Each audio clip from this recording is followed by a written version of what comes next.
velhas e sujas, com roupas finas, e disserem: aqui está um lugar apropriado para o Senhor. Mas disserem ao pobre: você fique em pé ali, ou sente-se no chão junto ao estrado onde ponho os meus pés. Não estarão fazendo discriminação, fazendo julgamentos com critérios errados? Note que há um problema a ser tratado com respeito ao tratamento. E não podemos reproduzir um comportamento que não é tido como um comportamento cristão, visto com bons olhos. Não podemos tratar alguém diferente pela cor da pele, não podemos tratar alguém diferente pelo seu comportamento, classe social, nada, absolutamente nada. Nós, como cristãos, entendemos que somos pecadores e diante de Deus não merecíamos nada, não fosse por Jesus Cristo. É com essa percepção de tolerados, fomos tolerados através do sangue de Jesus na presença de Deus. Dessa maneira, não podemos fazer acepção de pessoas.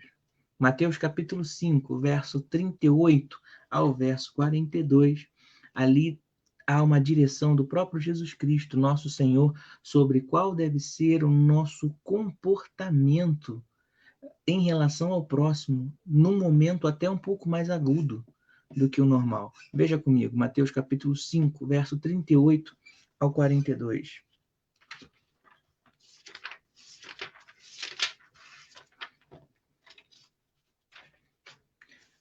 O que acho maravilhoso na Bíblia, meu irmão, enquanto você está procurando aí, Mateus capítulo 5, verso 38 a 42, é que ela tem direção para tudo e para toda ocasião.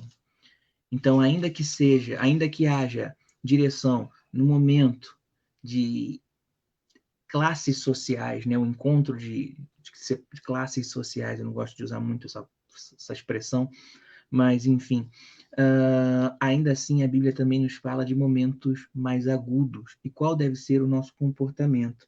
Veja Mateus 5, verso 38 ao 42, dependendo aí da versão da sua Bíblia, de tradução, tem até um títulozinho chamado sobre a vingança ou a relação do cristão com a vingança. E diz assim: vocês ouviram o que foi dito, olho por olho e dente por dente. Mas eu lhes digo, não resistam ao perverso. Se alguém o ferir na face direita, ofereça-lhe também a outra. Se alguém quiser processá-lo e tirar-lhe a túnica, deixe que leve também a capa. Se alguém o forçar a caminhar com ele 1 milha, vá com ele 2. Dê a quem lhe pede, e não volte as costas àquele que deseja pedir-lhe algo emprestado. Ora, não é fácil esse tipo de comportamento, demonstrar esse tipo de comportamento, mas ainda assim o próprio Cristo nos instiga a fazê-lo. Perceba a dimensão desse tratamento que devemos ter com as pessoas. Continua a partir do verso 43, capítulo 5 de Mateus ainda. Vocês ouviram o que foi dito, ame o seu próximo e odeie seu inimigo. Mas eu lhe digo, amem os seus inimigos e orem por aqueles que os perseguem, para que vocês venham a ser filhos de seu Pai que está nos céus. Porque ele faz raiar o seu sol sobre bons e maus, e derrama chuva sobre justos e injustos. Se vocês amarem aqueles que os amam, que recompensa vocês receberão? Até os publicanos fazem isso. E se saudarem apenas os seus irmãos, que estarão fazendo demais? Até os pagãos fazem isso. Portanto, sejam perfeitos, como perfeito é o Pai Celestial de vocês. Existe um comportamento que nós cristãos devemos atender. Uma situação que aconteceu quando a minha mãe era mais jovem, ela sempre conta isso para mim, porque parece que isso a marcou durante o seu tempo de Igreja Batista no Andaraí, no Rio de Janeiro, se não me engano. E ela disse que talvez num passeio, numa excursão, num momento de comunhão entre irmãos e num jogo de futebol, 2 rapazes se desentenderam ali e num ato de ira, um rapaz deu um tapa na cara do outro.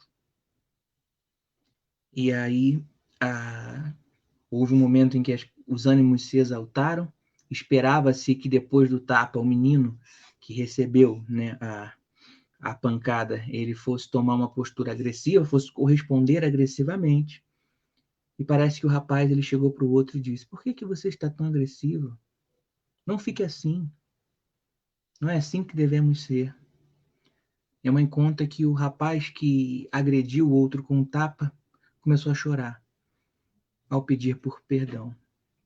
É claro que aqui eu extrapolei o sentido, levando para uma relação de amor aos inimigos, mas perceba que a acepção de pessoas ela não deve ser feita nem mesmo quando chegamos em momentos agudos, em momentos de ira ou momentos onde alguém nos faz mal. Se não devemos tratar aqueles que nos fazem mal com acepção, nenhum outro motivo, então, deve ser capaz de nos fazer separarmos-nos de outras pessoas. Pelo contrário, fomos chamados para a propagação de evangelho para todo perdido.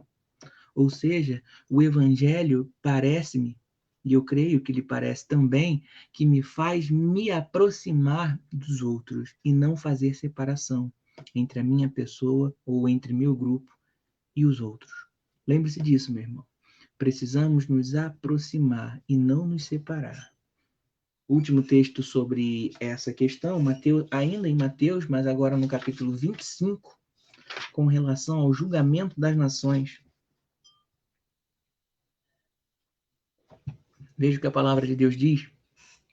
Mateus capítulo 25, do verso 31 a 46. Eu não vou ler o verso todo, mas há algo por demais maravilhoso. Veja o verso 34 de Mateus capítulo 25. Diz assim: então o rei dirá aos que estiverem à sua direita: venham benditos de meu Pai, recebam como herança o reino que lhes foi preparado desde a criação do mundo. Essa é a frase que todo cristão almeja ouvir de Deus Filho, do nosso Senhor Jesus.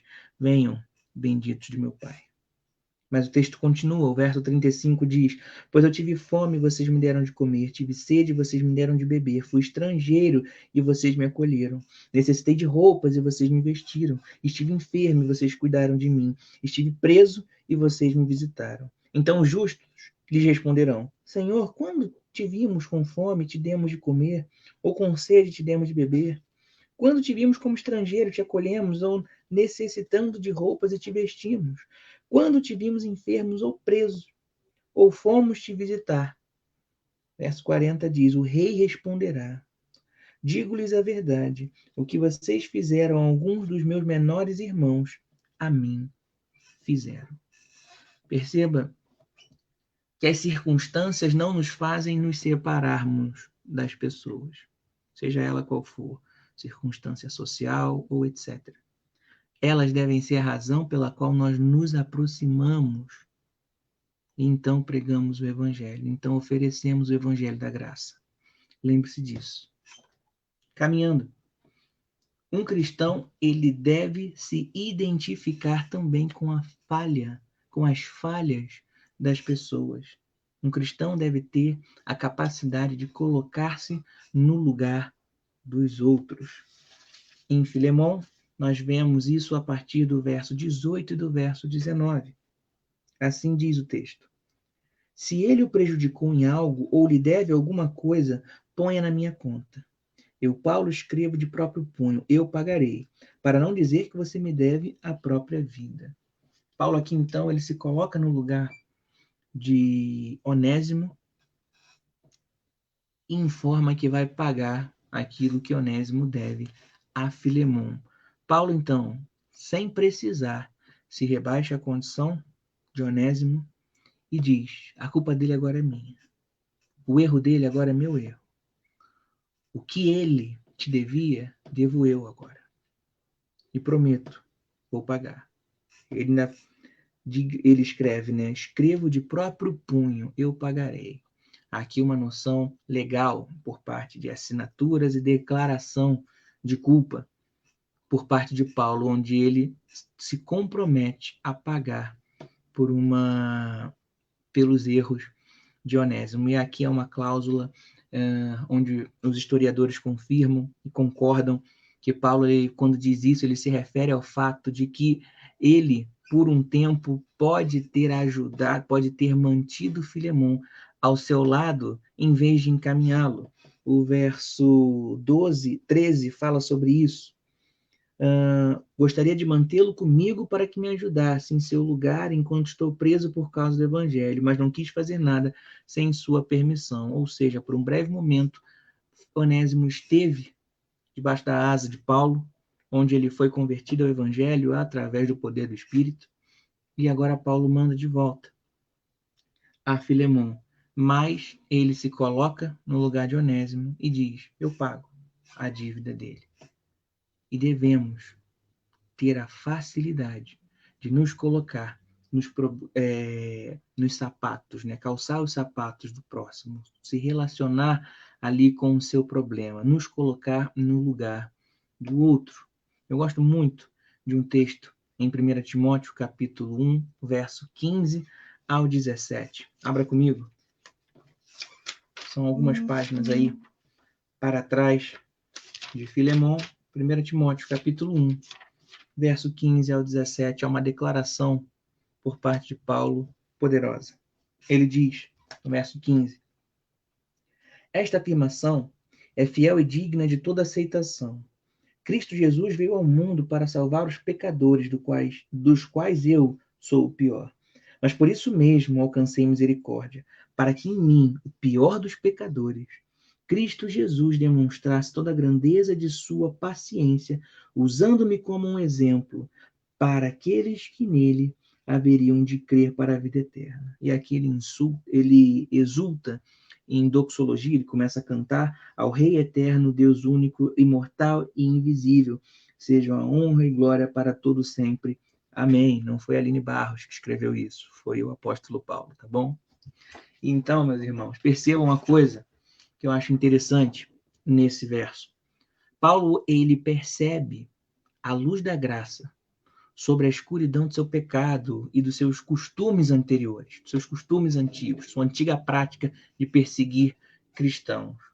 Sobretudo, no verso 16, ele compreende o motivo pelo qual ele recebera a graça. Ele diz que ele serve de exemplo. Exemplo para os outros. Meu irmão, lembre-se disso. Devemos nos colocar no lugar do próximo e servir de exemplo para direcioná-lo a Cristo. Quando alguém te conta algum problema, demonstre empatia. Não critique-o. Mostre que você também é pecador e passou por coisas parecidas, mas em Cristo Jesus houve mudança. Cristãos, as pessoas devem nos procurar para desabafar, para falar dos seus problemas, para confessar de seus pecados. É natural que isso aconteça para que nós apontemos para o caminho, para a verdade, para a vida, que é Cristo Jesus. Se as pessoas têm te evitado, têm procurado não falar com você por medo de seus julgamentos, talvez você esteja fazendo o serviço contrário do que você deveria fazer. Perceba que isso nada tem a ver com conivência. Não há conivência com pecado, mas há em nós empatia e apontamos Cristo, que é capaz de perdoar pecados. Em nós não há espaço nem poder para perdoar pecados, mas nós apresentamos aquele que tem poder para perdoar pecados. Bom, caminhando, um cristão também deve exercer o perdão. Isso você percebe em toda a carta de Filemon. Essa deve ser uma prática do cristão. Muitas pessoas dizem que o cristão hoje em dia ele é intolerante, ele tem dificuldade para demonstrar perdão. Não é verdade. Nós, povo de Deus, deveríamos ser especialistas na propagação do perdão e exercer o perdão. Nós proclamamos o perdão de Cristo. E nós também devemos exercer esse perdão de uns para com os outros. Pense comigo em Lucas, no capítulo 15. Você deve conhecer o texto sobre a parábola do filho pródigo. No verso 29 do capítulo 15, onde fala da parábola do filho pródigo, há ali a revelação de um problema no comportamento do filho mais velho. Veja comigo, Lucas, capítulo 15, o verso 29 somente.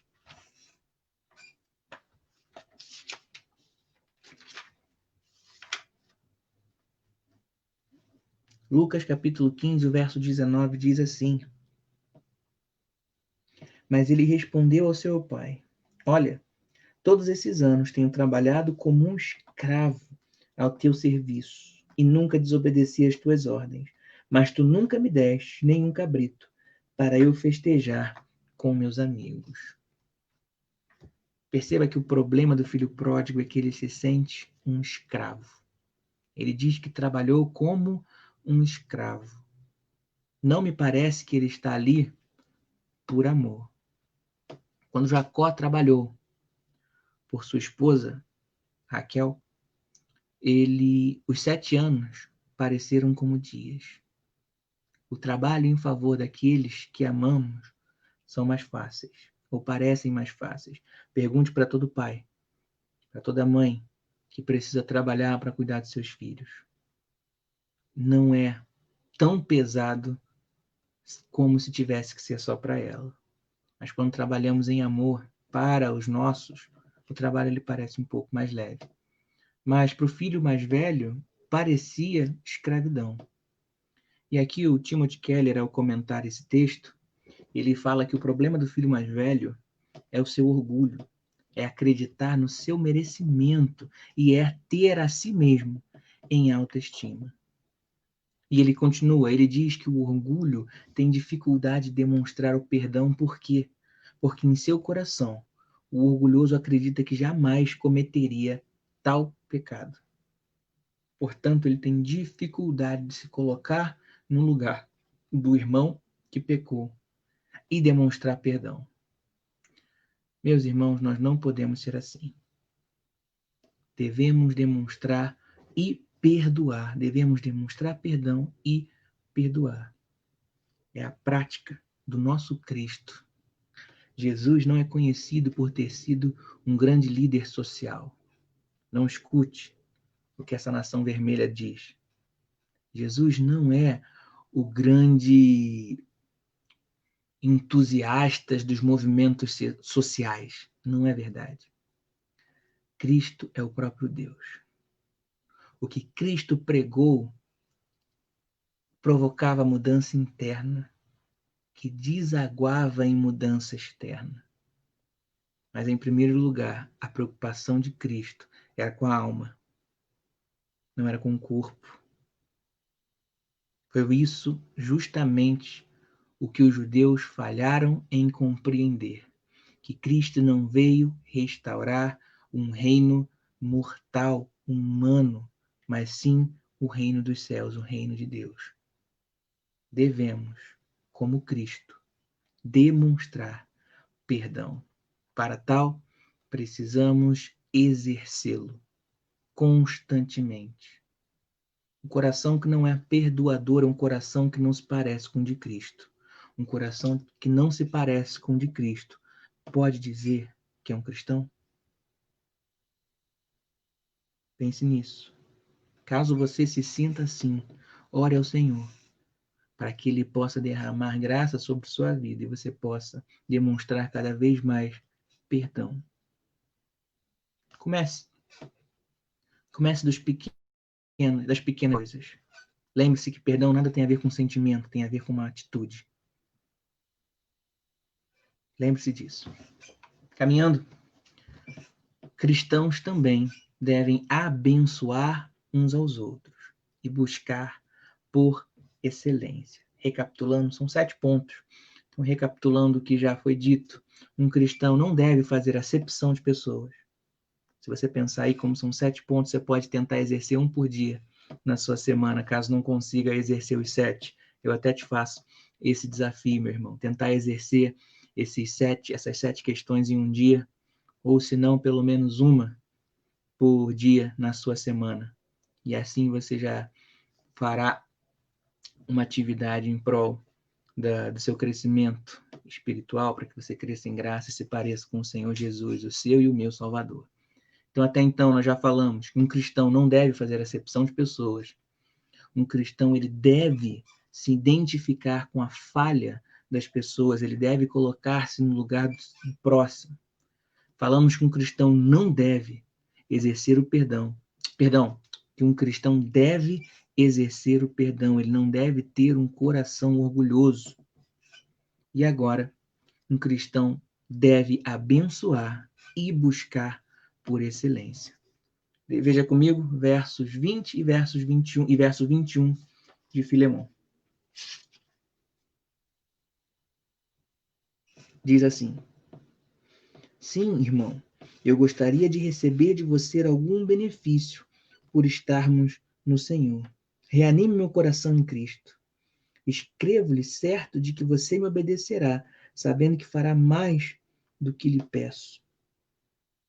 O verso 17, quando é aplicado a palavra receba-o, de Onésimo de Paulo para Filemão com relação a Onésimo, quando Paulo pede que Onésimo seja recebido por Filemão, a aplicação aqui no grego era como se Paulo tivesse pedindo para que Filemão permitisse o ingresso de Onésimo à sua família. Então não é recebê-lo como visita, não é recebê-lo como alguém que está em dívida, mas é recebê-lo como um familiar, como alguém amado. Paulo, no verso 12, dá o passo de dizer: eu mando para você como se fosse o meu coração. Isso é muito bonito. Isso revela muito como deve ser o nosso comportamento de uns para com os outros. Mas aqui, o que eu quero destacar em primeiro lugar, é como devemos abençoar uns aos outros. Essa deve ser a nossa postura diária enquanto cristão. O verso 20, ele diz: sim, irmão, eu gostaria de receber de você algum benefício por estarmos no Senhor. E aqui é um tanto curioso, porque o cristão não deve fazer algo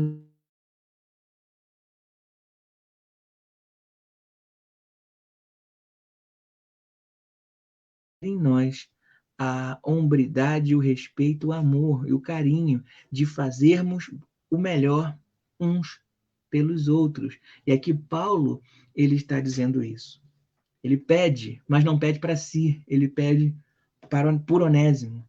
E ele diz, ele quer então que Onésimo possa ser bem recebido. E aqui há o que parece ser uma unanimidade entre historiadores e biblicistas, quando eles dizem que o que Paulo está pedindo é a alforria, é a liberdade de Onésimo enquanto escravo. Não é apenas o recebimento de um irmão, mas é também a concessão da liberdade para um escravo. Paulo dá passos onde ele faz o que pode para conceder bênção para Onésimo. E nós devemos ser assim uns para com os outros. Quando foi que você, se você se lembra, quando foi a última vez que você se desgastou por um irmão em Cristo? Eu lembro de ter conhecido um rapaz que ele estava sempre tentando fazer aí umas aglomerações santas. Há muitos anos atrás, é claro, não em momentos de pandemia. Mas ele estava sempre preocupado em juntar pessoas. E ele sempre dizia para alguém: deixa fulano estar conosco, ele é meu irmão. Deixa que ele esteja aqui, ele é meu irmão. Ou ela é minha irmã, deixa ela vir. Ou vamos fazer tal coisa, mas vamos fazer entre ele e ele, são meus irmãos. E ele sempre dizia isso, como se ele dissesse: se você me ama, ame-os também. Se você me recebe, receba-os também, são meus irmãos. O objetivo era de que, se há algo bom em mim que você considera, então considere também benefício para ele ou para ela. São meus irmãos. Assim deve ser o nosso comportamento enquanto cristãos. E eu te pergunto, nesta semana, Quem foi que você abençoou? Hoje, sexta-feira, você consegue lembrar, durante essa semana, alguém que você abençoou? Devemos ter essa prática. Fomos chamados para isso, para abençoarmos uns aos outros. Seguindo, aqui Paulo também, ele tem uma expectativa com relação a Filemon. Ele diz no verso 21, escrevo-lhe certo de que você me obedecerá, sabendo que fará mais do que lhe peço. É uma expectativa boa de Paulo para com Filemon, visto que Paulo conhecia. No verso 6, perdão, no verso 7, Paulo diz, com relação a Filemon, seu amor me tem dado grande alegria e consolação, porque você, irmão, tem reanimado o coração dos santos. O nome de Filemon significa afeiçoado, ou aquele que é gentil. Então, Paulo, por conhecê-lo, diz, eu espero que você faça o que eu digo, mas espero que você vá além, que você faça muito mais. E aqui, meus irmãos, é preciso ressaltar que um cristão deve buscar pela excelência. Devemos ir além das expectativas. Em todos os pontos, mas principalmente quando se trata de amarmos uns aos outros ou demonstrarmos afeto. Precisamos caminhar essa milha extra de amor e buscar por excelência. Seja no seu trabalho, seja dentro de casa, em todo lugar, em cada estrutura. Nós devemos ser os melhores que podemos para a glória de Deus, para que conheçam que há um cristão, um servo de Cristo. Lembro de um comentário a respeito de um rapaz que estava tentando pregar o evangelho para um colega no trabalho e falando sobre Cristo. Um outro rapaz escutou, entrou no meio e começou a tentar ali demonstrar o quão sábio, o quão santo ele era, e a conversa acabou se desvirtuando. Em vez de ser uma pregação do Evangelho, em vez de ser a apresentação do Evangelho da Graça, se tornou ali um momento de glórias de um homem. E esse irmão que tentava pregar o Evangelho para uma outra pessoa se surpreendeu, porque não sabia nem que tal homem era cristão. Mas aparentemente ele sempre estava disposto a se vangloriar, seja sobre trabalho, seja sobre a Bíblia. Segundo o rapaz que me contou essa história, ele disse que o rapaz teve a coragem de dizer isso, que a cada 10 reuniões no inferno, o nome dele era mencionado pelo menos em 7. Não consigo entender aí de onde surgiu toda essa percepção ali do inferno. Eu não sabia que era uma empresa que funcionava dessa forma, eu não sabia que tinha toda essa estrutura de administração, né? Não sei como funciona. Aparentemente esse homem sabe mais que eu, mas no final das contas parece que o homem foi demitido porque fazia comentários que já iam ali para a ideia de assédio sexual, e parece que estava, de alguma forma, não quero dizer a palavra roubo, mas ele estava, de alguma forma, ali lesando a sua companhia. Quando ele saiu, as pessoas disseram, ele não era crente?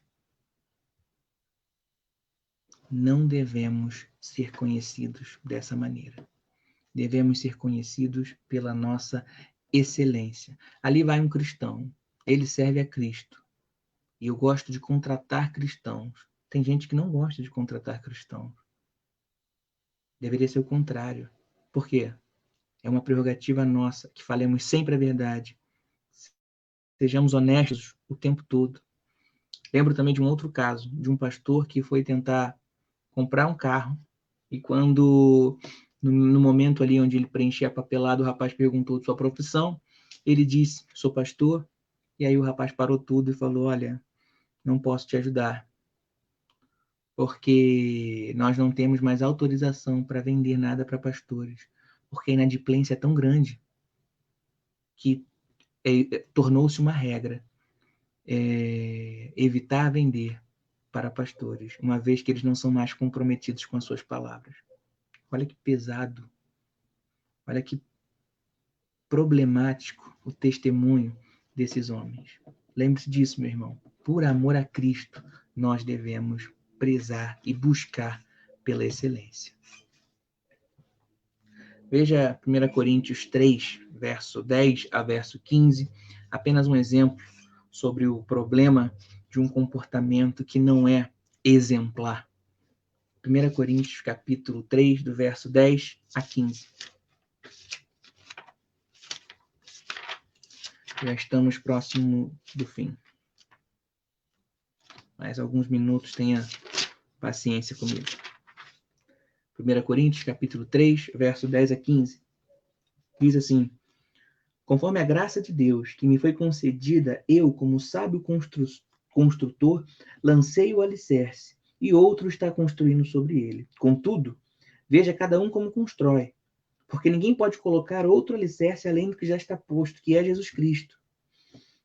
Se alguém constrói sobre esse alicerce usando ouro, prata, pedras preciosas, madeira, feno ou palha, sua obra será mostrada, porque o dia trará a luz, pois será revelada pelo fogo, que provará a qualidade da obra de cada um.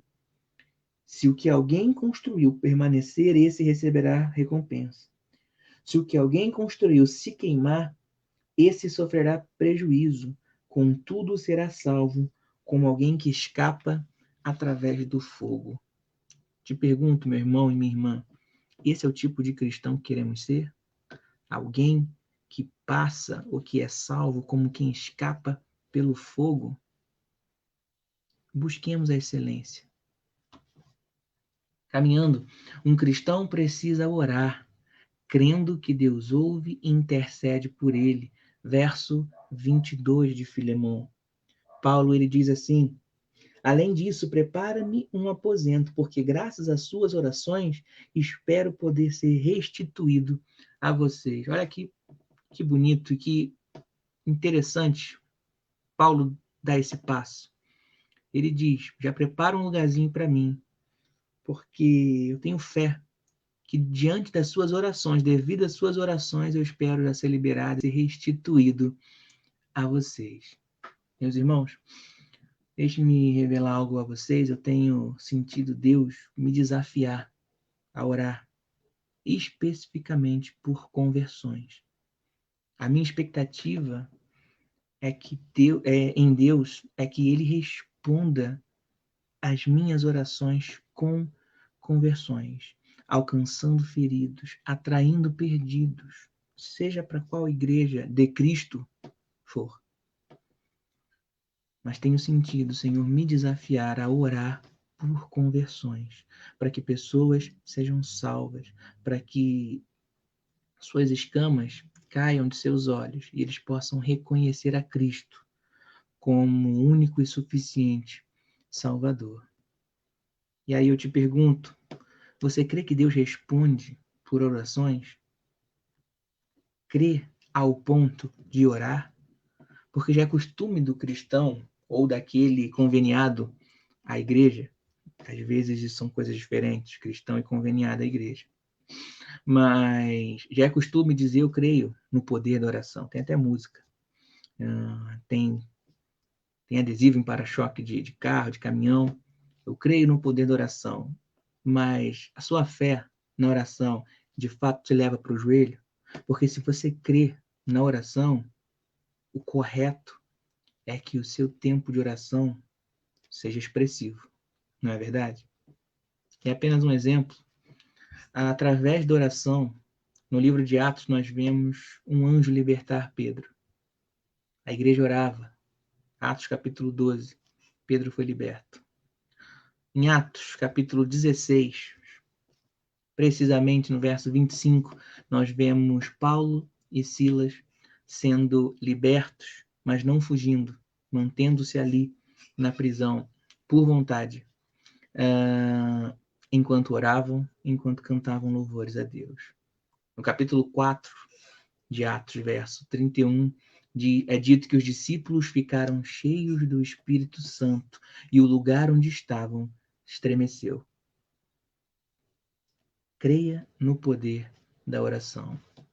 Martin Lloyd Jones, talvez o maior pregador do século XX, ao comentar sobre Sarah Edwards, esposa de Jonathan Edwards, um outro pregador do século XVI ou XVII, se não me falha a memória,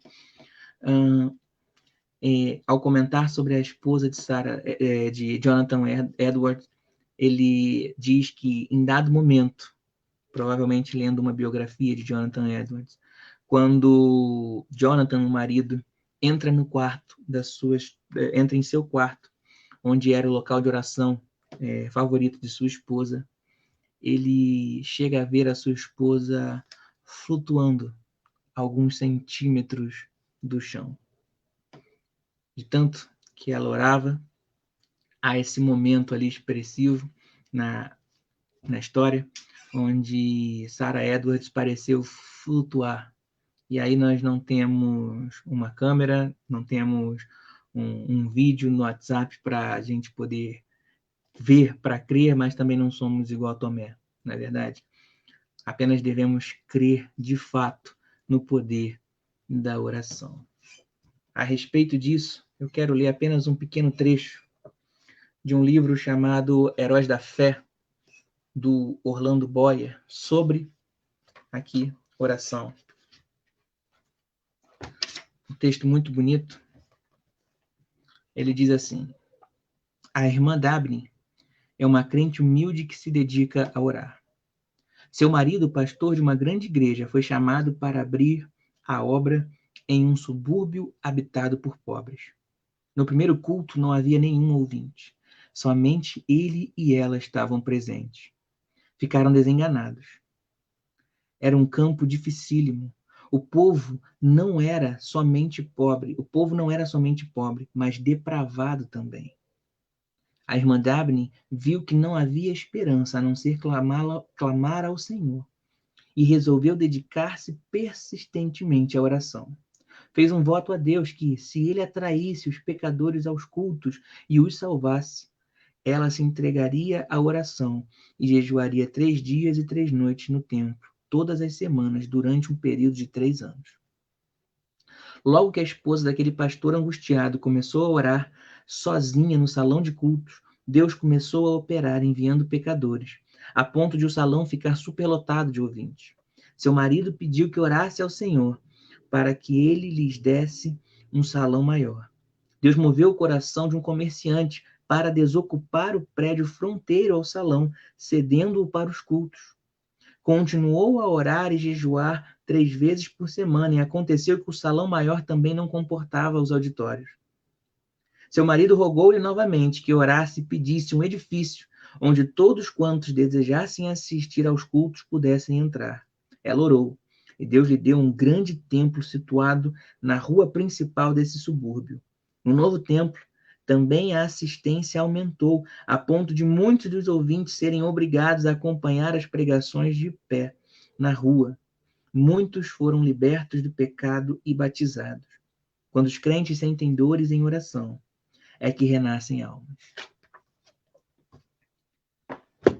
E muito falou meu coração essa história, que é de fato verídica, e como nós devemos não só orar pelos perdidos, mas crer no poder da oração, na certeza de que Deus fará e que responderá.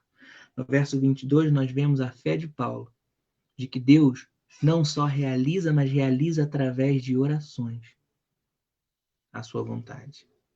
Por último, um cristão deve valorizar os que andam ao seu lado. E aqui um comentário bem breve. Esse já é o nosso 6º ponto. Versos 23 e 24 de Filemon, que diz: Epáfras, meu companheiro de prisão, por causa de Cristo Jesus, envia-lhe saudações, assim como também Marcos, Aristarco, Demas e Lucas, meus cooperadores. E aqui eu quero que você note, meus irmãos, ainda que brevemente, que Paulo frequentemente menciona os seus companheiros de viagem. E ele cita o quão benéfico Onésimo foi ou tem sido para ele.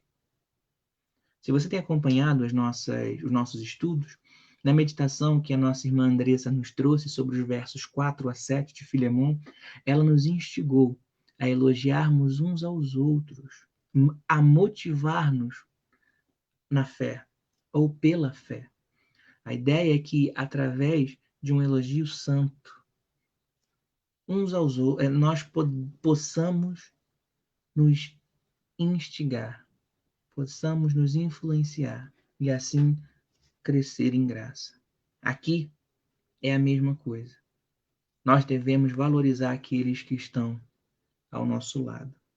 Às vezes queremos a atenção daqueles que não nos dão, mas aquele que caminha conosco dia após dia, às vezes fazemos pouco caso. Não faça isso. Valorize aquele que caminha contigo, aquele que ora por você, aquele que chora por você, aquele que clama a Deus pela sua vida. Responda em amor, responda em afeto, responda em oração por aquele que ora, por aquele que está contigo. E agora sim, por último, a graça se faz presente no começo e no fim da vida de um cristão. Olha que curioso, no verso 3, Paulo começa sua carta dizendo: a vocês a graça e paz da parte de Deus, nosso Pai, e do Senhor Jesus Cristo. E por último, ele conclui no verso 25: a graça do Senhor Jesus Cristo seja com o espírito de todos vocês. E o que eu quero que você pense, cristã, é que a graça ela faz parte da nossa vida, do início ao fim. Não podemos esquecer que tudo é resultado da graça. Pela graça sois salvos. Não é mérito de homens, é mérito de Cristo. Se é difícil lembrar de todos os pontos, certamente lembrar-se da graça dada por Cristo ao derramar o seu sangue na cruz, certamente lembrar-se da graça lhe fará ser excelente em todos os pontos. É preciso que um cristão tenha empatia, é preciso que um cristão demonstre um amor fraterno. Sobretudo, é preciso que um cristão seja gracioso, porque a ele foi dado graça. E a graça na vida de um cristão não é momentânea, ela é contínua. Lembre-se disso. E aqui nós encerramos, meus irmãos, o nosso estudo em Filemon, onde um homem clama, intercede por um irmão para com o outro, através da graça. Lembre-se disso. Que a graça do nosso Deus seja com todos nós. Eu quero orar por você nesse nosso último momento, nesse nosso último encontro do ano. E a minha oração é para que o Senhor nos encha de graça, nos dê porção maior de seu Espírito, como Eliseu pediu ali ao comentar sobre a porção que Deus deu a Elias. Que o Senhor possa nos direcionar, que você possa buscar mais a Deus, que você possa senti-lo, que você possa percebê-lo. Jó, ele chega a dizer: o Senhor passava por mim e eu não sentia, resvalava em meu corpo e eu não te notava. Mas ao final ele diz: hoje eu conheço a Deus. Nosso desejo, e eu digo a todo nosso, falando dos irmãos que nos abençoaram tremendamente e cooperaram durante todo esse projeto. Irmã Andressa, trazendo as mensagens, irmão Tiago, cuidando hora da transmissão, hora dos louvores, irmã Isla Natan, cuidando sempre da transmissão e dos louvores também, Bruna, minha esposa, Larissa, sempre também buscando, às vezes, através do Instagram, ou mandando links para as outras pessoas. O objetivo não é ser pesado, não é ser enfadonho para ninguém. O objetivo é proclamar o evangelho da graça. Eu agradeço a Deus por esses irmãos que cooperaram, pelo pastor que abençoou, o pastor Faustino, que está sempre conosco, que abençoa sempre os nossos projetos. O pastor Faustino é uma bênção em nossas vidas, porque gostaria de conhecer mais pessoas, mais cristãos entusiasmados com a pregação do Evangelho. Eu agradeço a Deus pela vida do pastor Faustino, que tem nos abençoado. Oremos, meus irmãos. Senhor Deus e Pai, obrigado, Senhor, porque a Tua graça nos trouxe até aqui. Obrigado, Senhor, porque a Tua graça nos levará até o Senhor, em Cristo Jesus. Obrigado, Senhor, por cada irmão que passou por aqui, que pôde assistir a Tua palavra. Que a semente, Senhor, tenha sido plantada e que no tempo certo ela venha germinar. Não é do nosso interesse, Senhor, ter igrejas cheias pelo propósito de ter igrejas cheias. Nosso objetivo é que mais pessoas conheçam a Ti. Seja lá onde essas pessoas venham a congregar, o nosso objetivo é que todos nós congreguemos com Cristo no céu. Portanto, Senhor, abençoe cada pessoa que passou por esses estudos. Abençoe todos que trabalharam de alguma forma, direta ou indireta, que nos cobriram de oração. Obrigado, Senhor, por tudo que tens feito. Obrigado pelo ano de 2020 e que o ano de 2021 também possa ser um ano de entrega, que possamos proclamar teu nome, que possamos ver, Senhor, conversões, que possamos, Senhor, ver cada vez mais pessoas se aproximando de ti, sendo salvas, libertas do pecado. Ó Deus, muitos carecem ainda de ti. Portanto, em oração com os meus irmãos, nós clamamos que o Senhor derrame sua graça e revele-se, Senhor, àqueles que não são capazes de te ver. Tenha misericórdia, Senhor, daqueles que estão sofrendo e alcança-os, Senhor, alcança-os. Onésimo, ainda que escravo, tornou-se livre em Cristo Jesus. Pedimos, Senhor, para que todo aquele que está preso possa, Senhor, ser liberto em Cristo. Em nome de Jesus, Senhor. Obrigado por este último encontro da juventude do ano de 2020 e que o ano de 2021 seja um ano para a glória do Cordeiro. Em nome de Cristo, autor e consumador da nossa fé, nosso Senhor, nós oramos. Amém.